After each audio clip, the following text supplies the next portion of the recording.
Immaginate una Punto prima serie con l'anima della Delta integrale. Il risultato? La Punto Grale.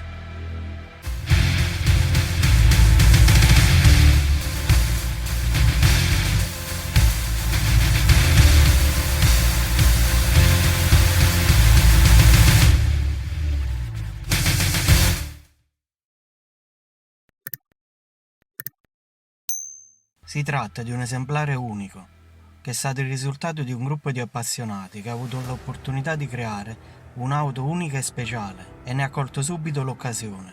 Questa è la storia della Fiat Punto Grama 2 Maggiora del 1994, un veicolo creato appositamente e che ha cercato di far rivivere l'anima della leggendaria Lancia Delta HF integrale, pluricampione dei mondiali rally, che nello stesso anno ha messo il punto finale alla sua produzione dopo 14 anni di attività.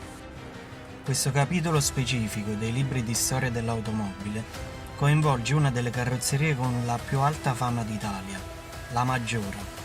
In questo periodo la Fiat stava preparando la produzione della prima generazione di Punto e la Lancia aveva finalizzato i dettagli per chiudere la produzione dell'iconica Delta, cosa che, inconsapevolmente, ha segnato la fine di un'era a dir poco ricca di successi. La sua storia inizia nella prima metà degli anni 90 del secolo scorso, quando Fiat consegna l'impianto di produzione di Vivas all'autocarrozzeria Maggiora, che doveva occuparsi dell'assemblaggio degli ultimi 2 anni di vita della Delta HF, prima di preparare lo stabilimento per la produzione della Fiat Punto e della Barchetta, che doveva iniziare nel 1995. Data l'importanza che Delta aveva per Lancia e Fiat stessa, la Maggiora decide di giocare le proprie carte e creare un prototipo che combinava il propulsore dell'HF con la carrozzeria di una piccola Punto GT. Questo folle progetto, tuttavia, ha affrontato tutti i tipi di sfide, tra cui una Fiat che non era disposta a partecipare ai campionati mondiali di rally, tantomeno a portare alla produzione di veicoli simili. Questo progetto, noto come Punto Grale, si basava sulla piattaforma e sul propulsore della Lancia Delta HF integrale, un telaio che misurava 30 cm in più rispetto alla carrozzeria della Fiat Punto. Per consolidare questo matrimonio è stato necessario modificare completamente la carrozzeria. La larghezza della Punto non corrispondeva ed è per questo che sono stati implementati nuovi parafanghi sulle 4 ruote, che aggiungevano centimetri di larghezza extra. In essi alloggiavano anche prese d'aria che aiutavano a prendere aria fresca per raffreddare il sistema frenante, ma la lunghezza del telaio è rimasta un ostacolo. Lontani dal modificare il telaio, il personale di Maggiora ha deciso di coprire gli eccessi con paraurti eccessivamente sovradimensionati.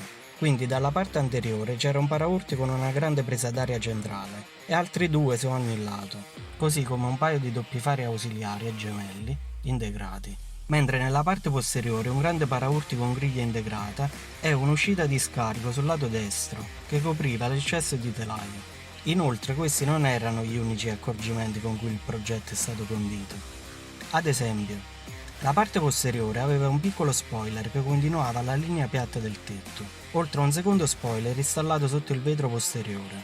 I parafanghi posteriori erano coperti da telai che simulavano una larghezza maggiore e l'intero set era giustamente rifinito con un set di ruote speedline da 17 pollici, rifinite in argento, che rendevano omaggio alla Lancia Delta, equipaggiate con pneumatici Pirelli P0 nella misura 205/45. Il propulsore di questo progetto sarebbe stato il cuore di un campione, situato sull'asse anteriore, un motore sovralimentato da 2 litri con 165 cavalli di potenza.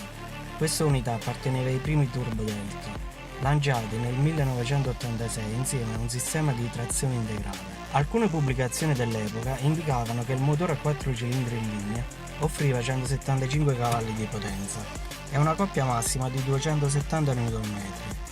Altri hanno assicurato che l'adattamento della carrozzeria al telaio della Lancia, insieme ad alcuni ritocchi ingegneristici in misura, avrebbero permesso all'auto di ospitare il motore della Delta HF integrale 16 valvole, con più di 200 cavalli di potenza. Ma le sue prestazioni erano già più che sufficienti per un'auto delle sue dimensioni.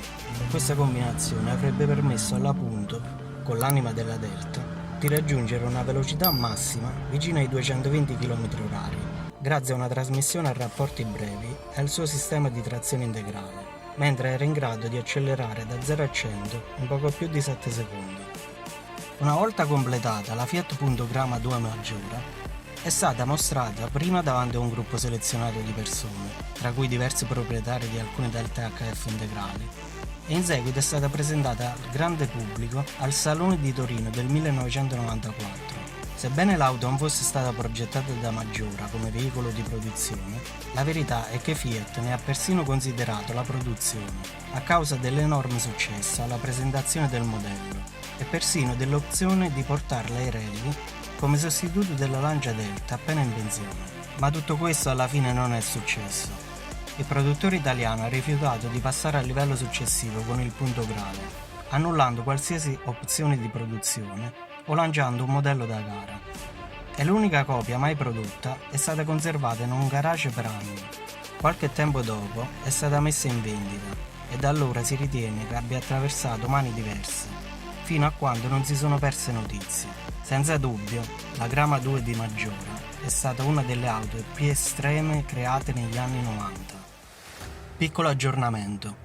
Pochi mesi fa l'auto è comparsa sui siti di vendita online a un prezzo di 95.000 euro e, ad oggi, il veicolo risulta targato e assicurato.